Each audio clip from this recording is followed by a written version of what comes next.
Chers amis, bienvenue à Chantonnay pour cette nouvelle émission avec un grand soleil, beaucoup de chaleur, hein. Je ne sais pas si vous la ressentez.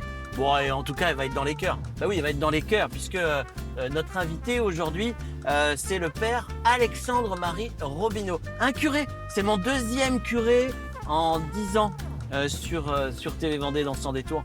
Ce qui doit faire avec le nombre d'invités qu'on a eu, à peu près comme la proportion moyenne des habitants de la Vendée par rapport peut-être aux catholiques pratiquants, je pense pas trop.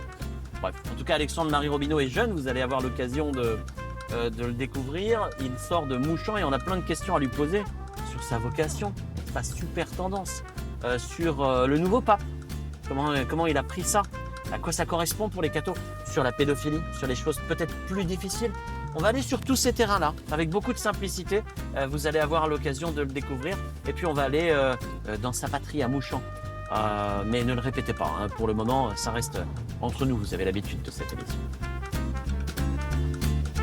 Monsieur l'abbé, la première question que je vais te poser, puis après on va aller se promener, c'est t'es pas très tendance. Tendance ? C'est pas tendance d'être curé. Ah, c'est pas tendance, non, c'est pas très à la mode. C'est un peu à contre-courant. Oui, c'est sûr, c'est un peu à contre-courant. Ouais. Mais voilà, le Seigneur fonctionne un peu à contre-courant des modes qui, par principe, sont un peu fluctuantes. Ouais. Et au gré du vent. Et voilà, quand le Seigneur, il a un truc dans la tête et dans le cœur, il l'a pas ailleurs. Et quand il touche notre cœur et qu'il nous appelle et qu'on se dit, bon, ben, go, on y va. Ouais. Après, le regard des autres, les tendances, tout ça, on s'en moque un peu. Quel âge as-tu? 45 ans, depuis peu. 45 ans. Alors, c'est ce qu'on considère comme un jeune curé. Tout à fait. Ben, je sais pas, je pense, oui. Ouais. Allez, en voiture. Alors, par quoi je vais commencer? Ah, j'en ai des sujets. Qu'est-ce que tu voulais faire quand tu étais petit, tiens? Voilà, j'ai voulu faire plein de choses. D'abord agriculteur comme mon papa, et puis après journaliste, professeur d'histoire géo, j'aime beaucoup l'histoire. Ouais. Et puis l'éducation des enfants et des jeunes me tentait aussi, donc je voulais Ah oui, ça fait beaucoup. éventuellement être voilà, directeur de collège ou de lycée, ouais, etc. pour plein de choses, voilà. Mais Et alors, en peu de mots, comment as-tu été saisi de cette mission? c'est difficile d'en parler, c'est très, très intime, mais dès l'âge d'entre 17 et 23 ans, je me suis posé des grandes questions existentielles, alors que j'avais mis Dieu un peu de côté. Des grandes questions existentielles sur le sens de la vie, de la mort, de ma vie, le sens de Dieu, voilà, en creusant dans la philosophie ou des traditions spirituelles. Autre, tu veux dire? Autre, voilà, de manière très large, très, très, très ouverte, très libre. T'avais une quête de sens? Quête de sens très, très forte, qui du coup avec une grande soif Mais d'absolu. t'allais pas à la messe? J'allais peu à la messe, c'était de loin, quoi. Ouais. Et de loin. Et avec une soif d'absolu assez forte qui faisait que j'étais pas toujours bien dans ma peau. J'avais une crise existentielle forte, avec voilà, parfois des idées un peu morbides, parce que je trouvais pas de sens. J'avais l'impression que c'était vide. Et puis les événements heureux et malheureux de la vie, les rencontres, ont fait que petit à petit, je me suis un peu rapproché de Dieu, un peu de l'Église. Ouais. Et puis un bon ami de la fac d'histoire d'Angers, T'étais en histoire, hein, Angers. ouais, à Cateau d'Angers, Ouais. un bon ami qui avait plus la foi, avec qui on a discuté. On s'est dit, je vous évite les détails, mais on s'est dit qu'on irait en retraite dans un foyer de charité de Tressin, Ouais. près de Dinan, D'accord. en Bretagne. Et ça a été le moment décisif, en avril 2003. Foyer de charité, c'est quoi? C'est des lieux de retraite spirituelle en silence, D'accord. pour un peu, voilà, arrêter être à la surface de sa vie, arrêter le bruit des ordinateurs, des écrans, tout ça, et être en silence Ouais. pour écouter, pour prier, pour descendre dans son cœur. Et puis on peut plus se mentir, on peut plus faire des faux semblants. Et là, t'as pas pu te mentir. Et là, j'ai pas pu me mentir, et je voyais que depuis des années, Dieu tapait à la porte de mon cœur pour m'appeler à être prêtre, à donner ma vie pour lui comme il l'avait donné pour moi, Ouais. à donner ma vie pour Dieu, pour les autres. Et puis j'ai résisté, hein. Ça a été dur parce que j'avais pas du tout prévu, c'était pas dans mes plans Qu'est-ce que tu et veux dans mes dire, projets. résister? Ben je me trouvais pas assez bien pour être prêtre, j'avais d'autres projets et pas celui-là, donc je résistais à cet appel. Et puis à un moment, je me suis dit, bah pourquoi pas, hein. Je suis libre de répondre oui ou non. Voilà, ça a été un peu là un tsunami de grâce, de joie, de paix, comme si toutes mes questions avaient une réponse, un sens, une cohérence. C'était l'amour de Dieu, le pardon de Dieu pour moi, qui m'appelait à la vie, à être vivant, à être libre, en aimant, en me donnant, comme prêtre. Et là, ça a été un moment assez difficile à décrire d'ailleurs. Hein. C'était un truc assez dingue. Hein. Et donc c'était avril 2003. C'est un peu comme dans un mariage, quand on rencontre l'autre, on a le cœur qui bat. Ouais, je pense qu'il y a une sorte de... Oui, c'est difficile de décrire avec des mots. Il y a une sorte de grande paix et de profonde joie, très intérieure, très forte, comme une évidence, comme une cohérence, et qui après il faut vérifier dans le temps, bien évidemment avec l'Église qui appelle, qui vérifie. Quand tu te promènes dans la rue, qu'est-ce qui se passe? Tu as beaucoup de bienveillance, compte tenu de tout ce qu'on entend sur la vie de l'Église, les histoires de pédophilie, etc. Tu as beaucoup d'animosité. Comment ça se passe quand on se promène dans la rue tous les jours? Alors ça se passe bien. Je dois dire que ça se passe bien. J'ai une ou deux fois, une fois au cinéma de La Roche, une fois dans un café à Montaigu, des personnes qui ont été un peu virulentes et un peu violentes, ce qui m'a un peu choqué parce que voilà. Mais ça, c'est deux cas très minoritaires. La majorité des gens sont très bienveillants parce que on a un habit que je pense important, parce que comme ça, on n'est pas prêtre que pour les gens qui viennent à la messe. On est prêtre pour tout le monde, et pour les croyants et les non-croyants. Et quand je vais faire mes courses au supermarché ou quand je me balade dans la rue, je suis prêtre aussi pour ces gens-là qui sont loin. Et ce que je me rends compte, c'est que parfois les gens les plus pauvres et les plus des marginaux, eh bien, ils sont touchés de nous voir. Ils disent: mon père, priez pour moi. Voilà, est-ce que vous pouvez bénir mon chapelet? Et c'est parfois les premiers à être bienveillants. Et c'est très touchant. C'est très beau. Ouais. Alors, je veux bien le croire. Hein. Alexandre, je te pose toutes les questions. Hein. Ouais, vas-y. Est-ce qu'une femme, ça te manque? Je peux pas dire que ça me manque. Est-ce qu'une sexualité te manque? C'est-à-dire que c'est toujours un manque, puisqu'on est fait, on est un être corps, âme et esprit, une personne avec une sexualité, voilà, avec une génitalité. Donc forcément, il y a des combats. Il peut y avoir, voilà, on peut tomber sous le charme de quelqu'un, on peut ne pas être indifférent. Moi, je trouve ça normal. Après, on remet ça au Seigneur. On confie ça au Seigneur. On a une sexualité qui s'exprime pas forcément dans une génitalité, voilà, dans une proximité avec une personne avec qui on partage sa vie tous les jours. Alors, bien sûr, on a la prière qui est très importante, l'Eucharistie avec une réalité concrète, incarnée, charnelle aussi, qui s'exprime. Là, les gens n'ont rien compris. Hein. Ouais, c'est sûr. Non, mais pour moi, c'est très important en fait, parce que je me donne. En fait, mon épouse, c'est l'Église. Ouais. Mon épouse, c'est ma communauté. Voilà, avec tous ses visages, ses richesses, ses pauvretés, que je ne choisis pas, que j'accueille, que je reçois, que je dois aimer avec ses beautés et puis ses fragilités et ses faiblesses. Une épouse, l'Église, une communauté qui me reçoit comme son époux. Mais c'est d'abord le Christ, son époux. Moi, je suis juste son représentant. Donc, forcément, il y a toujours des ajustements à vivre. Et donc, bien évidemment, je n'exprime pas ma sexualité comme tous ceux qui sont mariés, qui vivent une conjugalité. Ça, c'est sûr. D'où l'importance de la prière, encore une fois, des sacrements, de connaître ses paroissiens, d'aller de passer du temps aussi avec dans les familles, être reçu, être accueilli, c'est très important. Et puis dans la vie fraternelle des prêtres, parce qu'on a une vie fraternelle, on se soutient dans nos joies, dans nos difficultés, on essaie d'en parler aussi. On a un père spirituel qu'on voit fréquemment pour parler aussi de nos difficultés, de nos épreuves. Le but, c'est de ne pas les taire, c'est de pouvoir les exprimer, d'être accompagné, tu vois. Ah ouais. Ouais. Voilà, t'as compris? J'ai à peu près compris. Grosso modo, c'est comme quand on a une épouse et un petit béguin pour un ou une autre. Exactement. On en parle, on fait attention, on se donne les moyens de ne pas faire n'importe quoi. Exactement. Voilà, toi, t'es marié et donc tu renonces à toutes les femmes moins une. Ouais. Enfin, moi, je renonce à toutes les femmes. Voilà. Donc la différence, voilà, c'est ça. On écoute, alors, vous allez rire, vous qui nous regardez, hein. On écoute Supertramp, The Logical Song, c'est la musique que t'as choisie. Ouais. Alors moi, je trouve ça génial, parce que là, je m'étais dit, il va nous trouver un cantique où on va tomber, et là, t'as choisi Supertramp. Tu m'expliques? Supertramp. Supertramp, c'est mon papa qui m'a fait connaître ça. c'était un grand fan de Supertramp, il l'est toujours. Ouais. Il m'a fait découvrir ça quand j'avais 14-15 ans. Et je suis rentré dedans, j'ai beaucoup aimé leur variation de son, le saxophone.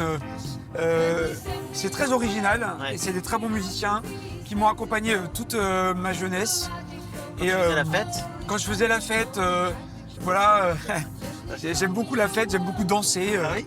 Ouais, Je vois ça. j'ai plusieurs vies. Hein. Ah oui, très bien, très bien, très bien. Et du coup, j'avais offert à mon papa d'aller à l'Olympia, Ouais. voir Roger Hodgson et ses musiciens. Ouais. Et c'est mon plus grand moment de musique avec Charles Aznavour en concert à Angers. C'est mon plus grand moment de musique. Avec mon papa, on a partagé ça tous les deux Ouais. à l'Olympia. Et voilà, et j'aime beaucoup écouter Supertramp, énormément. Alors on écoute. Je sais pas si tu connais la route. Là. Ouais. Alors on va chez toi, mais pas chez toi. Ouais, c'est On vrai. va à la Perrière. La Parrière. La Parrière. La pardon. Parrière. La Parrière. Ah ouais, mais ça c'est... On va chez toi parce que c'est là que t'es né. Ouais. Dans une caravane. Alors je suis né à La Roche-sur-Yon, Ouais. à la clinique Saint-Charles, Bien sûr. actuel hôtel Mercure. Mais J'ai grandi. Mais t'as grandi à la Parrière. Ouais, et qu'il n'y avait pas Ton papa s'est d'équipement installé. et tout ça. Et la Garde ça caravane. pour toi. On va se promener, on écoute la musique et on va parler de ton enfance et de ta jeunesse et puis on va continuer à échanger. À Ok. tout de suite.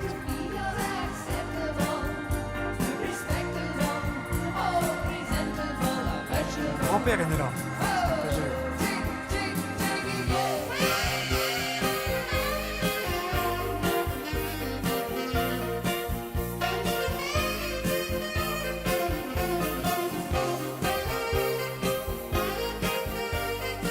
Est-ce que tu es bien? Est-ce que tu te sens chez toi? Est-ce que tu es les deux pieds dans ta terre? Ah mais là, je suis chez moi, je jume les odeurs de toute ma vie, De toute ton enfance. le foin coupé. Parce que voilà, ce qu'on peut pas dire, ce qu'on peut pas te dire, c'est que dans la déambulation sur la route, là, pour arriver jusqu'ici, c'est le champ de papa, c'est les vignes. De papy. Là maintenant, il les loue. Il Voilà. a tout. Enfin, voilà, t'es vraiment. je suis chez moi, t'es un là. petit ouais. chez toi. J'ai grandi Tu- là, T'as, je t'as- connais. t'as le temps de t'y retourner de temps en temps? Pas assez, mais comme j'ai de la famille qui reste là, je peux venir. J'ai ma sœur, mes neveux. Ouais. Donc de temps en temps, on va dans les bois. Je leur fais voir où j'ai fait ma cabane, Ouais. où on avait les animaux, la chèvre, où on ramassait la paille. Ah, c'est sympa. Donc oui, c'est vraiment là. Et puis ma grand-mère est née ici, mon arrière-grand-père. Là, La quand Parrière, on est ouais, là, ici. c'est Ouais. vraiment là. Ouais. Donc ça, c'est du côté maternel, du côté de ma maman, et c'est vraiment ici. Ouais. Quelle influence a eu ta famille, ton papa, ta maman, peut-être aussi à l'étage du dessus, dans le développement de ta vocation? Je dirais qu'ils ont eu une influence indirecte pour mes parents. Mes grands-parents étaient très croyants, notamment mes grands-mères. Donc j'ai pu aller à Lourdes, etc. avec mes cousins. Et puis mes parents, vendéens, donc de culture catholique, donc on fait les sacrements, l'école catholique, le caté, tout ça. Donc ça fait partie un peu de la culture, donc on baigne dedans, même si à un moment on résiste à l'adolescence, mais on baigne dedans. Et puis après, surtout, mes parents, le travail manuel, le travail à la ferme, parfois on rechignait, mais au final je rends grâce, je leur dis merci parce que ça apprend le travail manuel, le rapport à la terre, au concret, au réel, le jardinage, les patates, voilà, ramasser la paille, les œufs de canne à ramasser tous les matins. Et puis maman dans le domaine médical, très dévouée pour les autres, donc beaucoup de belles valeurs familiales, humaines, Ouais, il y avait un terreau, vendéennes, quoi, de rendre service, de se donner, d'être bénévole. Il y avait Et donc ça un m'a terreau fort. beaucoup apporté et ça continue de le faire. Ah ouais, j'imagine. Quelle est la place du doute quand on est curé? Est-ce que tu doutes? Il te reste 1 minute. C'est compliqué. Alors, des grands doutes, pas vraiment. Il y en a eu. Après, il peut y avoir des petits doutes. Est-ce que parfois je fais bien, je prends la bonne décision pour tel ou tel choix? Donc des petits doutes comme ça, c'est normal pour se remettre en cause avec un petit esprit critique, quoi, pour mieux avancer, pour mieux approfondir. Des grands doutes, vraiment sur Dieu, sur ma vocation, tout ça, non, je dirais que non. Il y a pu y avoir des moments un peu de crise, mais je suis plutôt en paix, plutôt en paix, vraiment. Ah, c'est bien. Ouais. Continuons.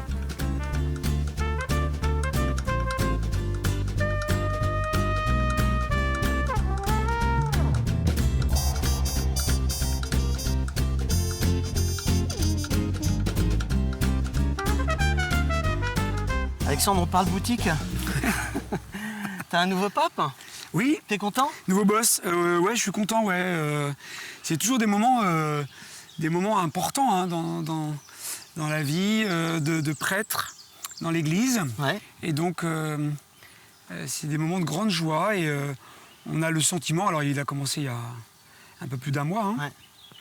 d'un homme bon, d'un homme plein d'humanité, avec un vrai désir de communion, d'unité, d'apaisement, de paix. Ouais. Et donc, je pense ils l'ont bien choisi. Puis il a été élu rapidement, en 4 tours.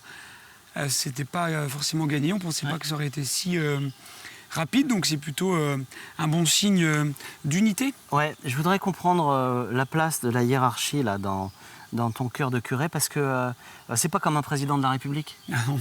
Tu vois? Non, oui, c'est Donc sûr. les gens se disent, bah, c'est le chef. Oui. C'est pas une mais multinationale, mais c'est pas. Non, c'est beaucoup plus. C'est pas exactement un chef. Non, c'est plus que ça. C'est parce que c'est le successeur de Saint-Pierre, donc choisi par Dieu, par l'Église, par l'Esprit Saint dans l'Église, pour conduire les fidèles dans leur chemin de foi, leur chemin de vie. Donc il a un rôle très important. C'est pour ça qu'on prie pour le pape dans toutes les messes. On prie pour lui à de nombreuses prières. Et c'est très important parce que c'est une figure incarnée de l'unité, de la communion. Alors ça, c'est limite, c'est la hiérarchie, il peut y avoir des lourdeurs, des limites. C'est les limites humaines aussi d'une réalité faite d'hommes et de femmes. Mais en même temps, c'est très incarné. Et ça permet, en fait, même pour les autres chrétiens qui ne sont pas sous son autorité, c'est une figure incarnée d'autorité et d'unité pour faire la communion. Okay. Et ça, c'est très important. Ouais. Très important, parce que c'est difficile. On est vraiment obligé de sauter du coq à l'âne dans cette émission. Je te parle de pédophilie un petit peu, comment tu vis ce qui se vit sans arrêt depuis des années. Bétarame aujourd'hui, mais ça ne concerne pas les curés. Et puis tout un tas d'affaires de partout, puis ça ressort, puis ça ressort, et puis ça ressort. Comment tu vis ça, toi? Bon, c'est pas facile, hein, parce que c'est vrai qu'on se dit, bon, ça va être la fin, on va pouvoir passer à autre chose. Et puis, on sent qu'il y a des choses qui ressortent. Alors, je pense que l'Église, notamment sous l'impulsion de Benoît XVI et du pape François, a vraiment fait un effort de vérité qui est très douloureux, parce que c'est pas facile. Il y a beaucoup d'autres institutions publiques, sociales, laïques, etc., qui l'ont pas fait parce que c'est difficile. Et qui l'ont pas fait, hein, le sport, le showbiz, etc. Bon, bref. L'Église l'a fait, c'est très douloureux. Je pense que des gens ont été profondément blessés. Nous sommes blessés, nous, parce que c'est un scandale de faire ça à des enfants. Et donc, quand un membre souffre, tout le corps souffre. Donc, c'est douloureux. En même temps, c'est un moment de vérité qui est nécessaire. Parce que la miséricorde, le pardon, il y a aussi besoin de la justice et la vérité. On ne peut pas faire l'impasse. Donc, il faut l'affronter, il faut le vivre, avec l'aide de Dieu aussi. Et puis, on a quand même des retours de personnes qui, on voit bien tous les demandes de baptême d'adultes, qui, malgré ça, ou parfois à cause de ça, ou grâce à ça, cet effort de vérité, sont rassurés et ils se disent, mais voilà, la maison, elle fait son travail. Là, on a un renouveau des baptisés, tu l'as dit, toi, partout en France, on en parlait. Partout en France, c'est incroyable. C'est rigolo. Et on a un renouveau du nombre de curés aussi? Alors non, le nombre de prêtres diminue, le nombre de vocations, de séminaristes diminue. Alors en Vendée, non. On a une petite dynamique qui est très belle. 3 prêtres cette année, sûrement 4 l'année prochaine, des entrées au séminaire, même certains aussi décident en y passant, que c'est pas leur vocation et de faire autre chose, d'en sortir. Mais on a une quinzaine de jeunes. On a une dynamique. Donc une dynamique qui est locale et qui est très encourageante. Allez, pour terminer, parce que cette émission elle est déjà terminée, ton meilleur souvenir ici, là? Non, alors à 30 mètres et à 30 mètres, là, regarde le paysage et dis-moi. En fait, alors il y a 2 choses que je dirais comme ça, c'est que je venais marcher dès l'âge de 13-14 ans avec mon chien, en revenant de l'école, du collège, du lycée, et c'était un peu mon moment d'intériorité. de silence, de d'accord. contemplation de la nature. Ok. Et là, moi, j'ai écumé tous les chemins là. Ça, c'est le Et puis premier. après, dans le champ en face, j'ai fêté mes 20 ans. J'ai fait plein de fêtes avec des amis, des copains, de la famille. Et donc, c'est des bons moments de partage et de fraternité, d'amitié dans ce lieu, vraiment. Ouais, ouais. Très bien, merci Alexandre. Avec joie, merci Hervé. D'avoir répondu à mes questions. Le père Alexandre Marie Robineau de Mouchon. Nous, on va remonter. On va remercier le monsieur là-bas qui a arrêté son chantier pour pouvoir nous permettre de faire cette émission là qui était en train de tourner, qui doit être le cantonnier de Mouchon, quelque Sûrement, chose ouais. comme ça. Ouais, Et puis on se donne rendez-vous à la rentrée. C'est la dernière émission de l'année. À la rentrée. Et cette fois-ci, ce sera toutes les semaines. Ça, c'est la nouveauté, c'est promis. Salut.